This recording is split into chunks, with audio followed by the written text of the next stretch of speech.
You're listening to Side Hustle Pro, the podcast that teaches you to build and grow your side hustle from passion project to profitable business. And I'm your host, Nicaila Matthews-Okome. So let's get started.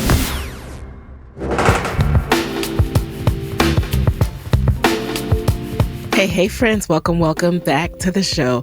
Today, I am joined by Kimberly Waters. Kimberly is the founder and owner of Modern Urban Sensory Experiences, or MUSE. MUSE is a luxury boutique fragrance house based in Harlem, New York. In 2017, Kimberly founded MUSE on the parlor floor of a friend's Brownstone on Convent Avenue in Harlem. What started as a humble beginning has evolved tremendously. Today, MUSE has been featured in numerous media outlets, partnered with global brands, and has become a sought-after destination for emerging brands, especially those seeking to enter the U.S. market or establish themselves in diverse communities. And can you believe Kimberly did this all while side hustling? In fact, she's still a side hustler, and it's so much fun to be joined by someone who is at that pivot point where they have a plan, they have a timeline, and they're working towards bringing the leap from side hustle to full-time entrepreneur into fruition. So I really enjoyed our conversation. I loved hearing what inspired her to initially pull the plug and start working on MUSE for real. You'll be surprised to hear what it is. And I really enjoyed just having her in the guest chair. So let's jump right into it.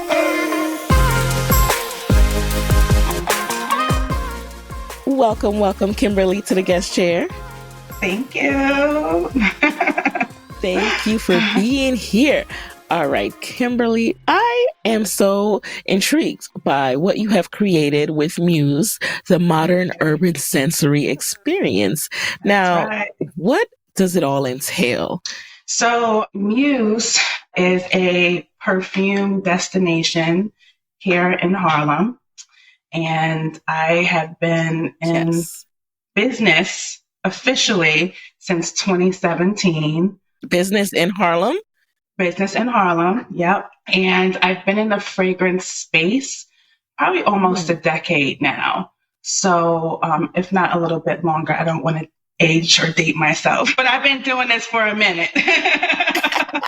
But yeah, so 2017, I launched MUSE because I wanted a place in my neighborhood, in my community, where folks like myself could shop for perfumes and fragrances. And at that time, there wasn't anything that exists uptown. Most people, when they shop for fragrance, they would have to go, downtown, jump on a train, jump in Uber, whichever way you get around, and they would have to go elsewhere to shop.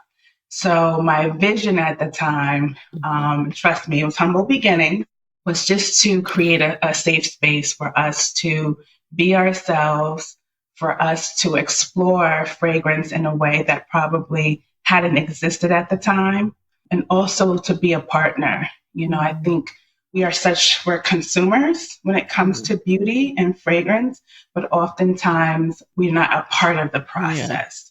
So I wanted to kind of change that. And that's why I created MUSE, Modern Urban Sensory Experiences. So many of you already know what a MUSE is. And a MUSE is a person who serves as inspiration for an artist. And I wanted to serve as an inspiration for others when it came to fragrance. So that's kind of how I started, what my why is. I love it. And fast forward to 2024, I'm still in Harlem, and I'm still, introducing people to luxury and niche fragrances in my neighborhood.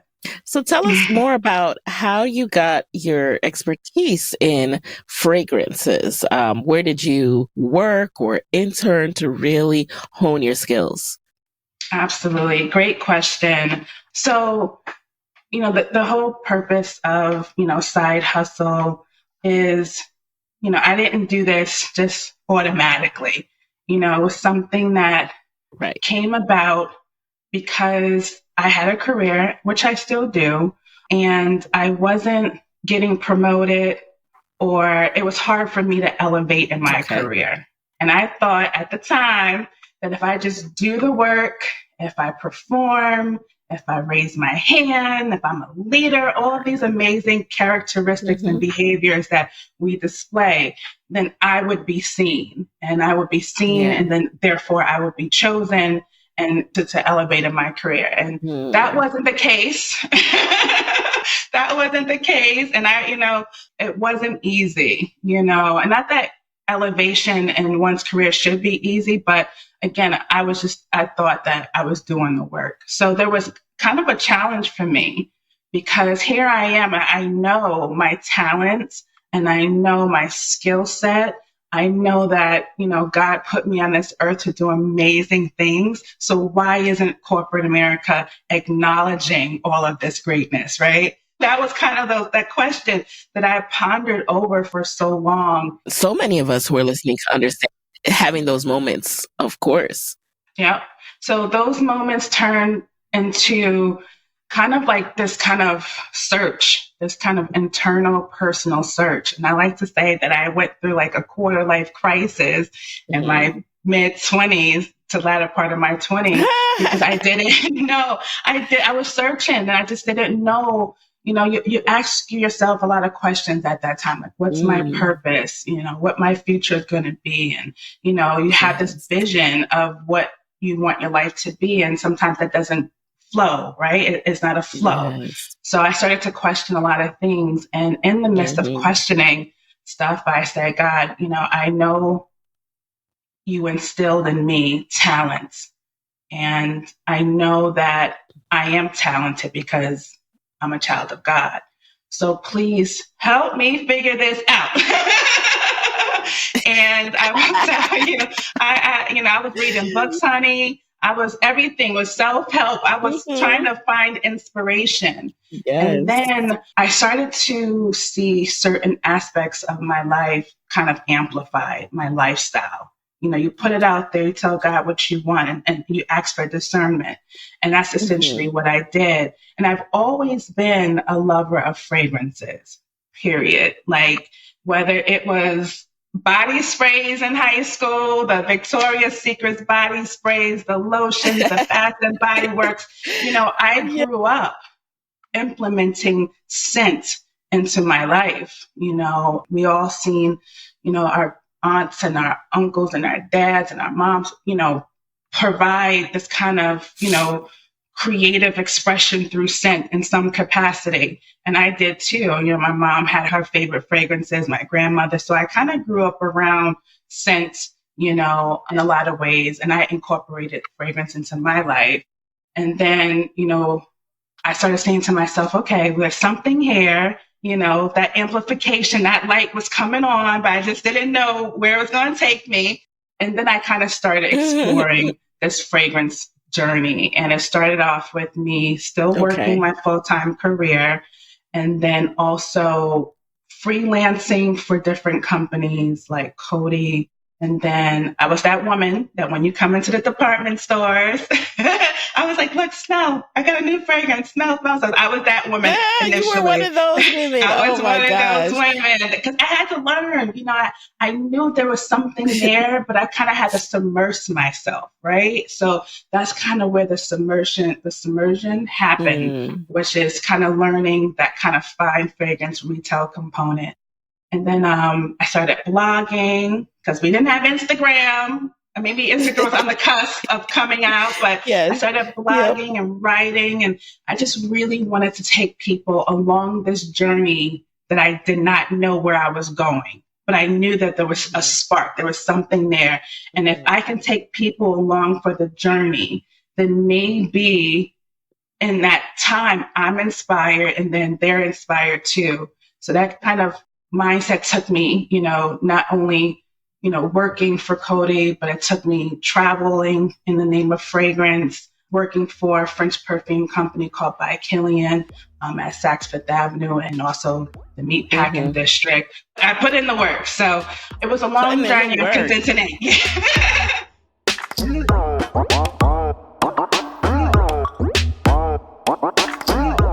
So you mentioned you were working in corporate.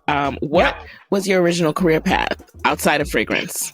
So outside of fragrance, I was in healthcare and pharmaceuticals, and my career path, or so I thought at the time, I was in sales, and I wanted to kind of be somebody's, VP, maybe kind of have a marketing role, kind of this global marketing role. And, so that was kind of like my vision that I thought for myself. And that kind of obviously didn't happen, but, I kind of created my own scenario in the mix. Now I want to break down a little bit what it looks like to start a company on the parlor floor of a friend's brownstone. Yes. First of all, when did you come up with the idea for it? When did you say, I need to open a physical space and it's going to be this? So let me tell you, in 2017, I knew I still had my career, and I knew that I wasn't ready for a traditional brick and mortar. I knew that I had to learn business. Although I knew it from a perspective working in healthcare and pharmaceuticals, I didn't know it for real. You know what I mean? So I didn't take the leap into traditional brick and mortar. And I had a good friend, family friend. I like to call them my sisters, who own a family brownstone in Harlem on Convent Avenue. It's been in their family at the time well over 85 years. And their grandmother purchased at one point 3 brownstones in Harlem. So she had this kind of entrepreneurial spirit way back when. And I was trying to funnel and channel my entrepreneurial goals. And my friend at the time, Gail, she said, why not try to create MUSE here? And I was just kind of like, wow. So your friend said, why don't you start it here? And what did you say? I said, absolutely, because her home, represented a place for me. So I'll give you a quick kind of little insight about this. Not only was her grandmother an entrepreneur, and I was trying to challenge my entrepreneurial desires, but she and her sister were instrumental in my upbringing. Her sister was my 4th grade teacher, and I grew up coming to Harlem from upstate. From upstate New York, because that's where I was raised. I was born in New York City, but I was raised in upstate. And I would come down to the city and visit this house, because her sister was like my big sister, my mentor, and also former teacher. And she, was like my big sister from like 4th grade all the way up until today. She's still in my life. Both of them are still in my life. So I grew up coming to this house on Convent Avenue, right down the block from City College. This amazing home, this massive home. So it meant something to me because I grew up watching these 2 women who I wanted to emulate, and they lived in this fabulous house in Harlem, Sugar Hill. Like, it was like their thing. And I grew up around that energy. So for me, it was a full circle moment when she said I could use her parlor floor, because I remember going in there and looking out the window and, hanging out when I was a teenager. So I took full advantage of that opportunity when it was presented to me. I love that. And how did you start it out? Were you buying and then merchandising the perfumes? Were you just doing like a small table, or did you like fully like build it out as a full storefront? No. So this was very incremental. In the perfumery space, this was like some years ago. So things have changed. The community has grown nowadays. But when I started, first of all, there were a few Black women in perfume in this capacity. So that was kind of a starting point. And then, prior to 2017, I probably spent 5 or 6 years building rapport, establishing my name, establishing my brand, traveling, connecting, because fragrances is different from skincare and beauty. I'm trying to retail. I'm trying to introduce a different level, a higher level of perfumery to a unique community. And oftentimes people, if they don't know who you are, they're not going to just give you their creations, right? They're not going to just hand over their creations to someone who they don't know or they may not have a connection with. So I started with probably 4 brands, you know, of people who saw me evolve in this space over time and believed in what I was doing. They gave me some fragrances to jumpstart MUSE. So it wasn't like I had a full-fledged, you know, storefront in the beginning. I kind of had to start from really kind of humble beginnings. And that was like maybe 4 to 5 different brands. And that's kind of how it started. Just me saying, okay, you know me, I know you, you know, we've established this connection. I want to start this space here in New York, and Harlem particularly. This is my vision and my goal. I know, you know, there's a little bit of risk for you, but trust me and believe I'm committed. And so can you let me, you know, put your brand or your collection into MUSE? And that was really how it started.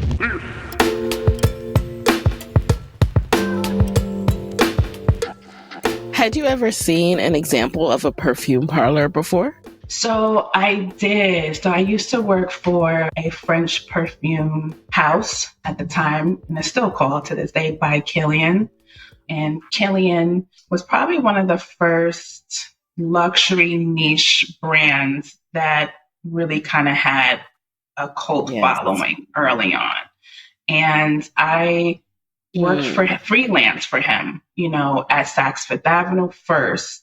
And then when he decided to open up his freestanding boutique in the Meatpacking district, I left Saks and I went over to the boutique setting. And having that experience and that exposure for me made me feel like this is what I want to do, you know, but uptown in Harlem in a really kind of unique setting. And that experience and setting and environment really inspired me to start MUSE and not do it in the way where it's a traditional brick and mortar. So yeah, that was my early inspiration first.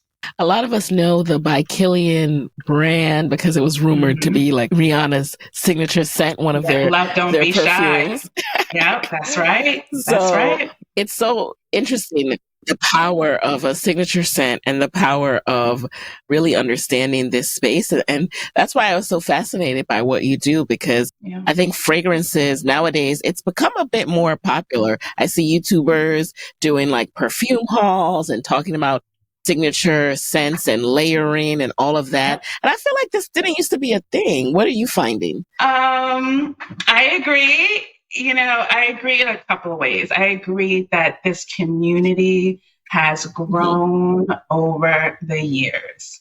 I think we saw a big influx of interest and curiosity and expression during COVID. I think that people probably tapped in to themselves and their interest and their passion during COVID. And because prior to COVID, there was a community, you know, but there wasn't such a robust community that we see. And I'm happy because beauty is oftentimes like everything is kind of grouped in to beauty, right? You know, everything is grouped in. And fragrance has never had its own independent, you know, category per se. So I'm glad that, you know, there's an amplification of this space, because when I started, you know, it was very few women of color, whether you were an influencer, a blogger, you know, TikTok wasn't there, you know, it just wasn't. So things have definitely changed. And I think COVID really, you know, allowed people to tap into themselves and express themselves in a way that they just maybe never paid attention to before then.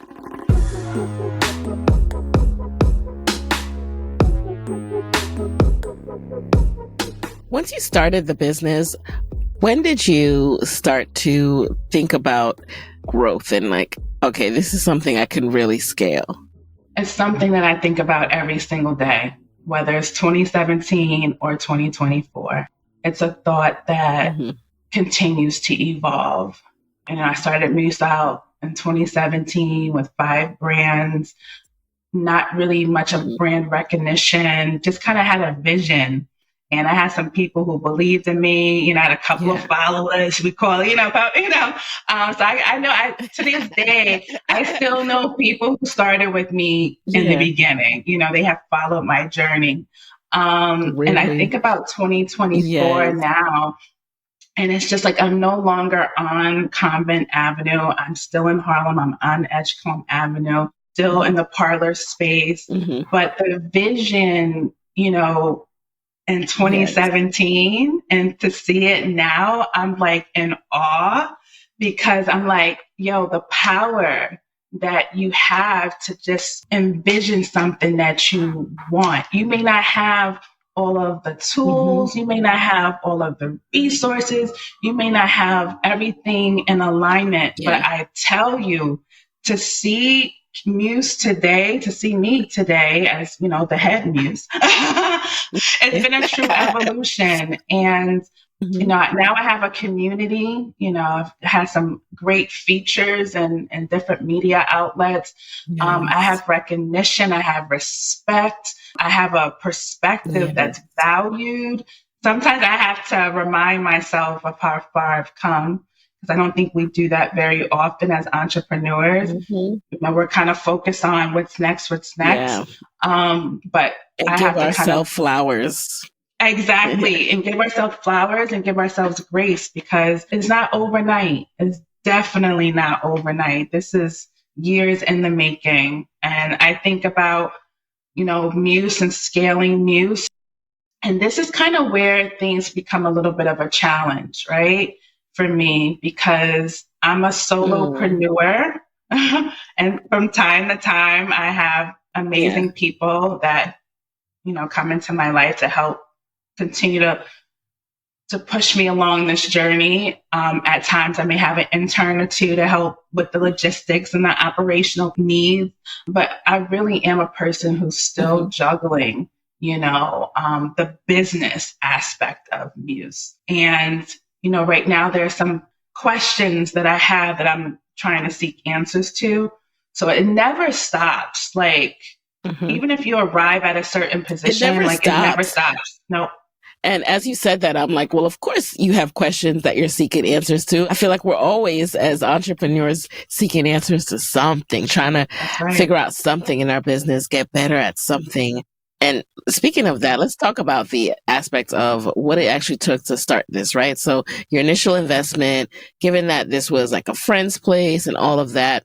So I'd love to know more about the financial aspect. You know, I try to be as candid and open as possible with that with our guests. And I'd love to know more about like what it took for you to start, you know, investment wise, and then how you earn money, given it's such a niche and boutique business. Yes, good question. When I first started MUSE, I had a career. So oftentimes, and still to this day, how I fund MUSE is because I have this career that has been allowing me to build my vision and hopefully my legacy simultaneously. So any money, any resources, it comes from my career. So I'm self-funded, if that's the terminology. When I first started off with MUSE, you know, I had to buy a product, you know, so again, self-funded, you know, I had to buy the stock to kind of have in MUSE. I have really good friends in my life. So thankfully, Gil, the owner of the home, one of the co-owners of the home, she, you know, charged me kind of a small amount, you know, a couple of $100s or so a weekend. So it really wasn't a huge risk for me. And I thank God for that. And that's one of the reasons why I didn't jump into traditional, like, you know, brick and mortar, because again, I had to take the time to learn what it's like to generate revenue, what's required to generate revenue. And I just wasn't in that space to take such a significant risk. So a couple of $100s a weekend when MUSE was open on Convent Avenue, some investment when it came to stock.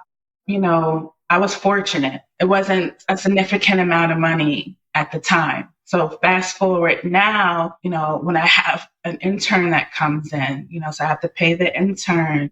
I've got to, more things when it comes to like taxes and accounting, I got to pay for that. I got to pay for stock, or inventory. I got to pay for different marketing things. So my expenses over the years have, increased. I'm still self-funded. I have been fortunate to receive some grants over the years from different, organizations who committed to supporting women-owned businesses, Black-owned, women-owned businesses, some good partnership. So I'm not at the point where I am knocking on doors. No angel investing yet, no venture capital. That's something that I aspire to have, in the immediate future. Because I do have big goals. I have big dreams for MUSE. Right now, everything is pretty manageable, but I do have big goals. So I'm going to need some big funding. I hear that.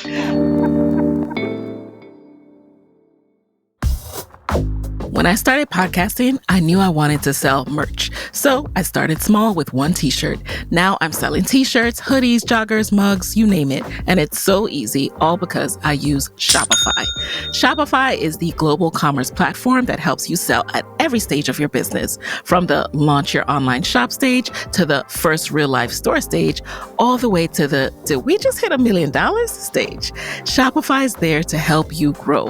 Whether you're selling beauty products or content planners, Shopify helps you sell everywhere.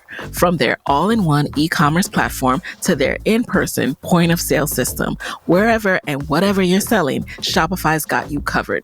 Shopify helps you turn browsers into buyers with the internet's best converting checkout up to 36% better compared to other leading commerce platforms. And sell more with less effort thanks to Shopify Magic, your AI-powered all-star.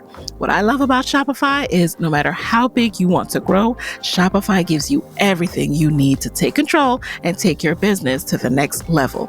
Shopify powers 10% of all e-commerce in the US. And Shopify is the global force behind Allbirds, Rothy's, and Brooklinen, and millions of other entrepreneurs of every size across 175 countries. Plus, Shopify's award-winning help is there to support your success every step of the way.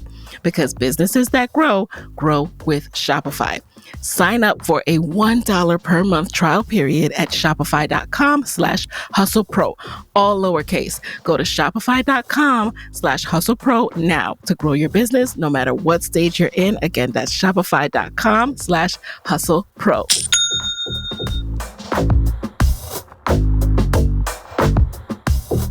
So what is the experience at MUSE? I understand it's by appointment only. Why is that? The experience is focused on some key areas: education, community, and culture. Okay. So when people come into MUSE, and I'll give you an example. I just had a crew from Fort Worth, Texas that just came to MUSE. Mm-hmm. And prior to coming, my client Googled Black-owned businesses in Harlem. They were very, very intentional about how they wanted to spend their time. So Kimberly or MUSE kind of popped up and they saw a fragrance and they said, okay, well, it's 4 of us. This can be kind of a different experience. This was their first time in New York City. It was their first time ever in New York City. Wow. And they sought MUSE out. So that, to me, is significant because it shows me that I'm offering something that people want. And they want a localized experience, and they want something that is different than going to traditional fragrance boutiques or locations looking for or discovering a new fragrance. So that was something that happened recently. So when they came, we had a good time. Before we jump into the experience, it's all about, who are you? Where are you from? Let's have a conversation. Let's kind of, learn from each other and get to know each other. So it's like building camaraderie. And then I have like a mini questionnaire that they, fill out. And it's so funny to kind of watch my clients fill out this questionnaire because yes, everything is digital now, but I'm old school to a degree and I want people to write out their responses. I am. I sit there and I watch them write out their responses. They pull out their phone and try to, figure out, what fragrances did they last buy? What's the name of it? So it's kind of interesting to see people kind of pause, think, reflect, and then converse, about their connection to fragrance or what fragrances that they recently purchased or how do they want to wear their fragrances? Do you want it to be noticeable or soft or what's your dream vacation? Like all of these questions inform me and create a conversation around the experience. And then from what they share, I'm able to connect them with some brands or, collections that I carry that may be aligned to their interests, how they want to wear their fragrance, how many compliments they want. So it's all about introducing people to fragrances that they may not be familiar with in a setting that really reflects intention and community and just allowing people to be themselves. That's huge because if you go to a traditional department store and you have no clue what you're looking for, you know that you want something different. You've been wearing Clinique Happy, for like years. And you're like, I want something different, but I don't know what I want. And it's hard to have those conversations, those vulnerable conversations, those kind of conversations with people in a traditional department store setting, So I allow people just to be themselves. Even the home, like when you walk in, you feel like you in your friend's house. You feel like you're visiting a friend. It's a very relaxing environment and people walk away feeling empowered. They feel a little bit more educated. And I had some people, I recently put something on my social media and one of the women who came with the Texas crew, she said, thank you for teaching me about, aspects of perfumery that I didn't know. And they can take that information and they can go back to Texas. They can take their new fragrances that may not be available in Texas and they can put people on, So it's a really communal destination for fragrance. Yeah. Right. And I don't know if this part is a secret, but I mean, it was in the New York Times article on you, right? Like, so this is actually, so the parlor, and if you don't know Harlem Brownstones, I'll let you explain it a little further, but like this parlor division that is the boutique is actually in your home, right? Yes. You own the Brownstone now. Yep, I live here and I'm able to welcome people into my home. Into my perfume parlor. And, it's always nerve-wracking, right? Because you're welcoming strangers into your space. And it's something that I'm very conscious of. Unique. Yeah, it's very unique. It's a big house, thank God. But it's unique. It's not something that I forget. Like, again, I operate from a place of intention. And if my intention is to put out good into the world, if my intention is to connect to other human beings in a way that they may not, do so on a daily basis, if I'm coming from a good source, it is my hope that the people who I welcome into my home, first and foremost, are bringing that same energy and respect. And I have never had any problems. I will say that. People are truly amazed when they walk into my home because it's aesthetically, it's beautiful. And I've never had any issues, negative issues, being the fact that I do live here. And like you mentioned, parlor floors of townhomes in Harlem, they play a significant role. They play a role for culture and community. It's where, the Harlem Renaissance, kind of started. People didn't have many places that accepted them, right? So they had to create spaces in their communities, in their homes, in their apartments that they could kind of be themselves and express themselves. Yeah. So that was super important to me. And that's why I wanted to stay in Harlem. I wanted to stay in the Brownstone setting because I wanted to kind of redefine or kind of modernize the parlor floor and make it about fragrance and community and culture, because that hasn't historically been a part of the conversation before. So it's kind of like putting a more modern spin on the role that parlor floors play in our communities.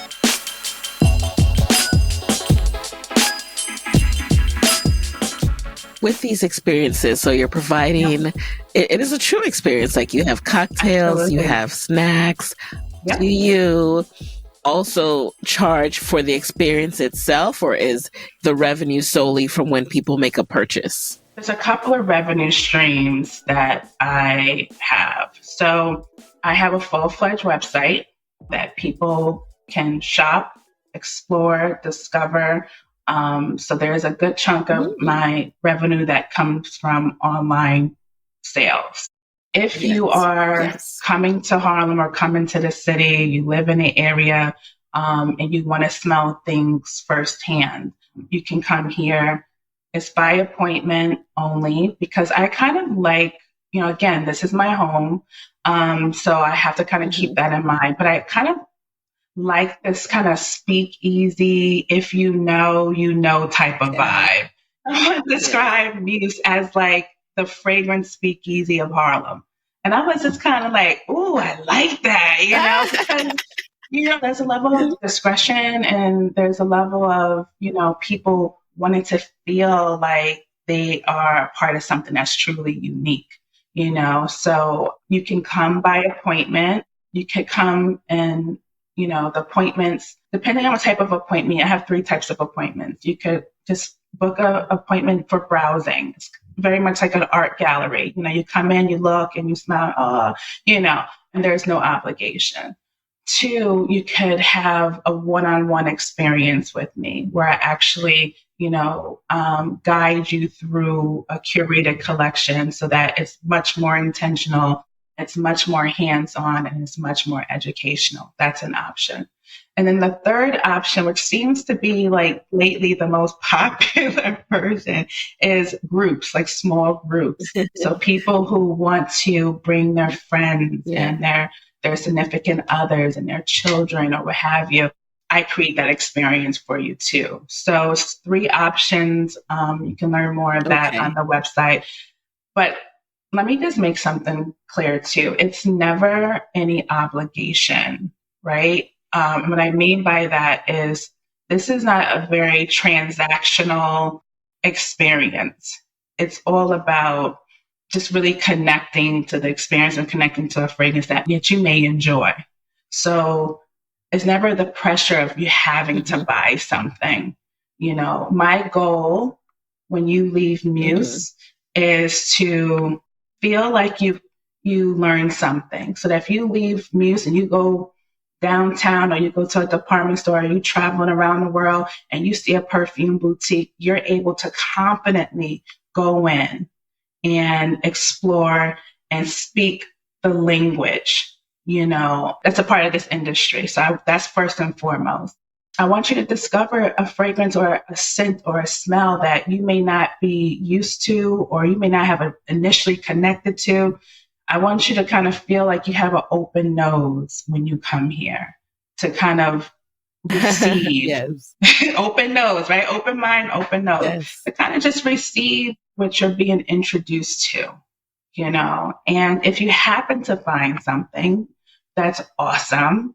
If not, and you say, what, Kim, let me get some samples of this or that, I gladly provide samples so that you can take it with you and discover it on your own time, in your own environment, under your own circumstances. Depending on whatever mood you're in, you kind of have your own time with the fragrance that you're exploring.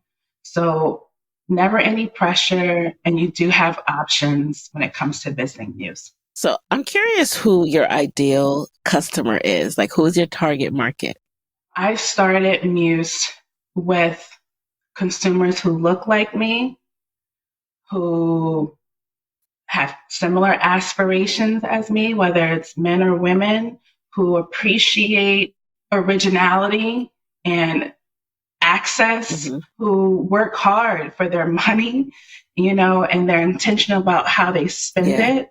I created MUSE for people of color who have aspirations, who appreciate originality through scent. At the time, I still stick to this motto, is to inspire a lifestyle of scent.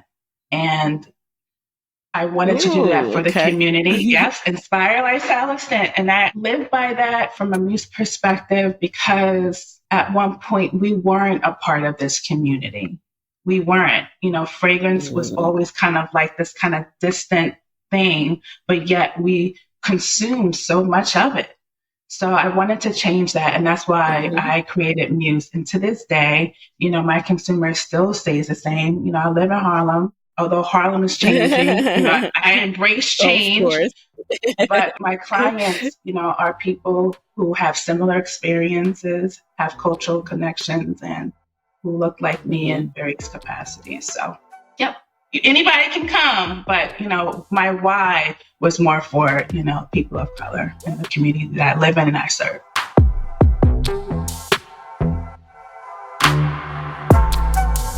And how do you go about marketing MUSE these days? It ain't easy. It's not easy. It's so unique. Again, I keep referencing God, by the grace of God.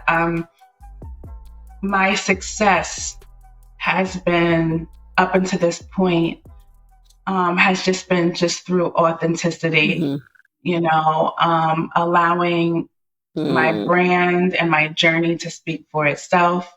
I have 5-star rating on Google, so that makes me feel like, people appreciate what MUSE is offering to the world. The articles that I've been featured in, or MUSE have been featured in, or the partnerships that I've acquired has just been through word of mouth and just doing good work, right? Like, just not trying to be like another company in the same space, not trying to pivot away from my why to kind of keep up with, the change that's happening and the evolution that's happening in this fragrance community or in this space.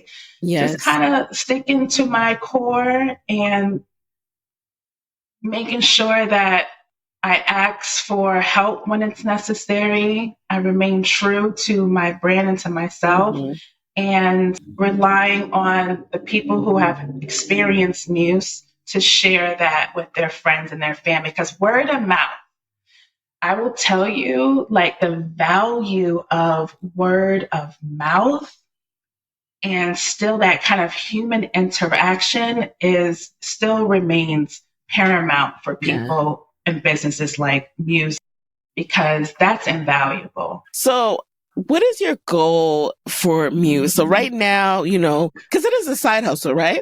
It's a side hustle. You're still working. You have a full-time career.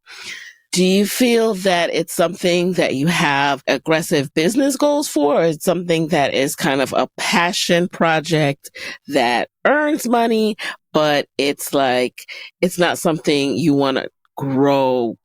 I'm trying to get the vibe of where you're going with MUSE. Like, what kind of business is it, So I am shining and smiling bright right now because I love this question. This question allows me just to kind of go inward and just dream and really conceptualize, MUSE down the line. One thing I want to tell people is MUSE started out as a passion project, right? And I think it's important to say this because all ideas come from somewhere. So mine started out as a passion project. And when you start paying taxes and you get that LLC, and there's certain requirements that you have to remember and be responsible for, and you got it's a business now. It goes from passion project to business. It is incorporated. It's LLC. I pay taxes. I am running all of the intricacies, maybe at a smaller scale that a full traditional business would do. And I honor that because I've seen the growth over the years. So I do have aspirations to transition fully to MUSE. I do not want to leave this earth not fully realizing my potential with what I started.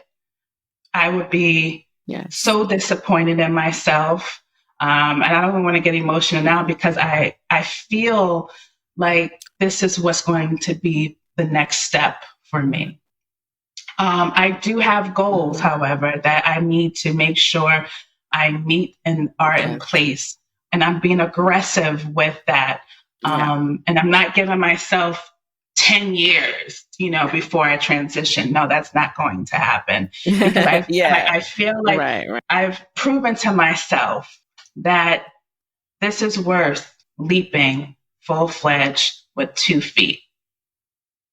I think the universe has proven to me that there's a need for this type of perspective, this type of business, Absolutely. So I will transition. There's no ifs, ands, or buts about that. I do have a timeline in my head. I would love to see MUSEs in different parts of the country. Maybe different parts of the world. I see MUSE evolving, not only in New York City, but in other communities where they can welcome a space like this. I don't have all the answers. I do put out my desires and my dreams and my thoughts to the universe. And I hope that, as time goes on, I meet someone or encounter someone that can help strategize around my future. Because, everybody can't play every role, right? I don't think any of us have all the answers. Yes. No, we can't grow that way. We can certainly get to a certain level doing a little bit of this, a little bit of that. Obviously, to grow beyond that, we do need to do something different and whatever different looks like for you. But I appreciate you sharing that with us because sometimes people don't like to talk about the future, what they're planning, what they got up their sleeve until it's done. And it's always nice to hear the refreshing perspective of a current side hustler who's building like a really viable business, thriving, beautiful, unique concept, amazing experience that guests love and rave about. There's this exclusivity aspect of it that I love as well. Like, now everybody, you can't just come up, you can't just roll up, and you can't just open up the door and nope. I welcome everybody, but there's some, there's some stipulations, there's some rules to this. So I love that concept. It's so original, and I wish you so much luck, and I can't wait to see how it develops. And I definitely have to get in there before it blows up, and I'm on like some 2-year wait list. No. And can I just share with you, and please forgive me if I'm having a moment, but I have been a fan of you and what you created. And I believe that, I don't know if did you follow or have a conversation with Myleik Teele way back when? Yes, I did. Yeah, yes. So I believe that I was introduced to you, and I don't know the year or I don't know the specifics. I've been thinking about this ever since your team reached out to me. Myleik and I spoke in 2016. Yeah.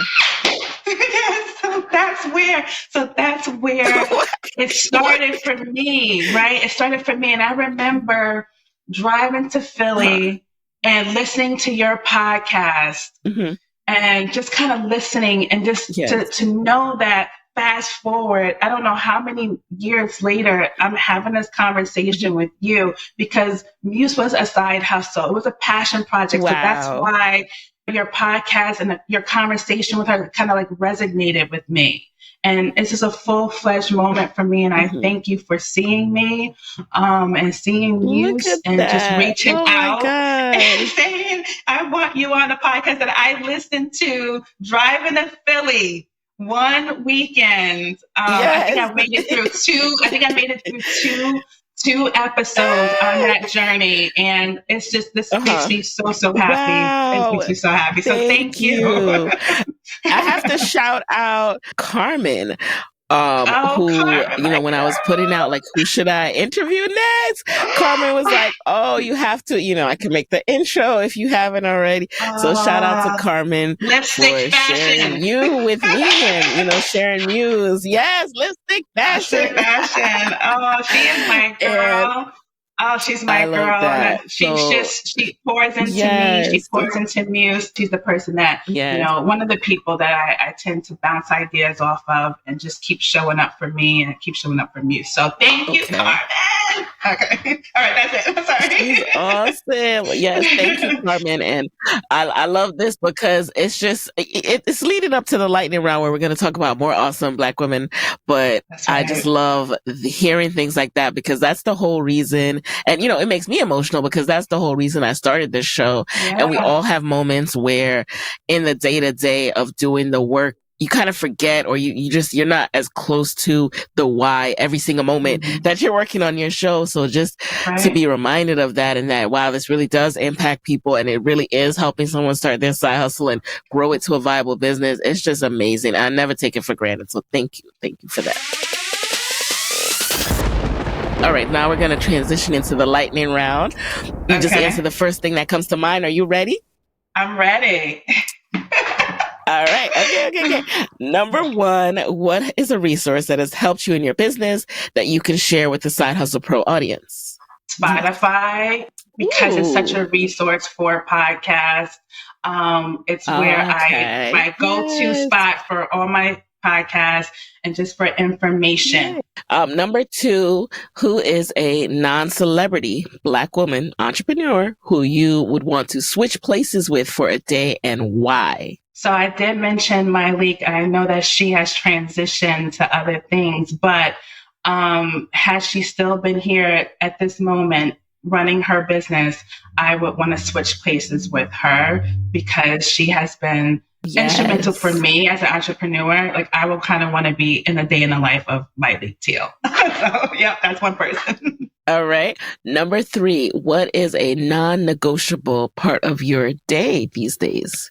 I have to eat something. That is a non-negotiable. Or you're going to get a hangry part of me. Yes. Yes.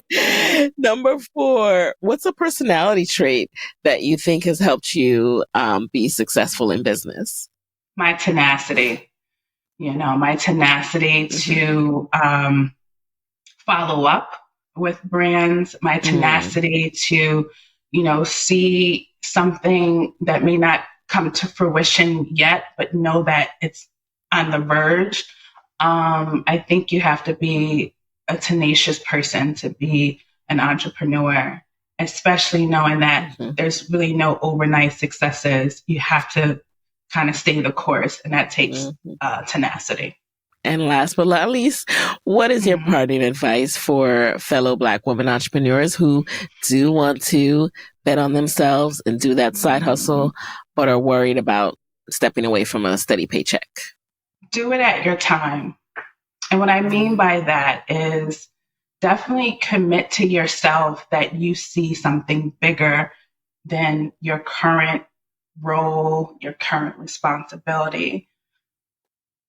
So keep that perspective and that vision at the forefront.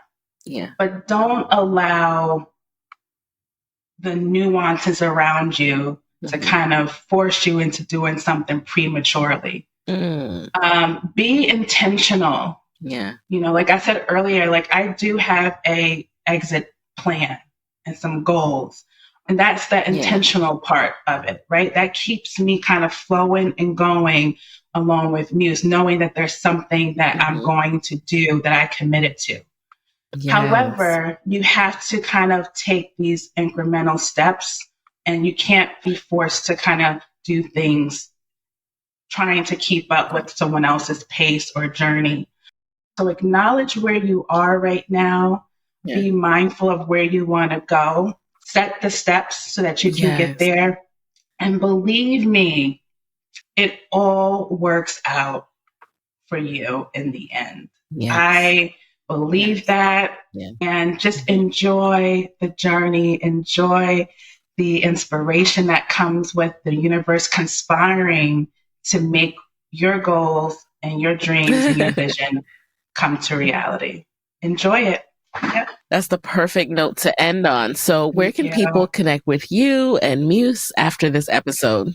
Go follow me on Instagram at MUSE, MUSE _experiences. You can find me on my website, www.museexperiences.com. I'm an email away. I'm very approachable. So definitely don't hesitate to reach out to me with any questions. All right, guys. And there you have it. We did it. Thank you so much for being in the guest chair. And guys, I will talk to you next week. Hey guys, thanks for listening to Side Hustle Pro. If you like the show, be sure to subscribe, rate, and review on Apple Podcasts. It helps other side hustlers just like you to find the show. And if you want to hear more from me, you can follow me on Instagram at Side Hustle Pro. Plus, sign up for my 6-bullet Saturday newsletter at sidehustlepro.co/newsletter. When you sign up, you will receive weekly nuggets from me, including what I'm up to, personal lessons, and my business tip of the week. Again, that's sidehustlepro.co/newsletter to sign up. Talk to you soon.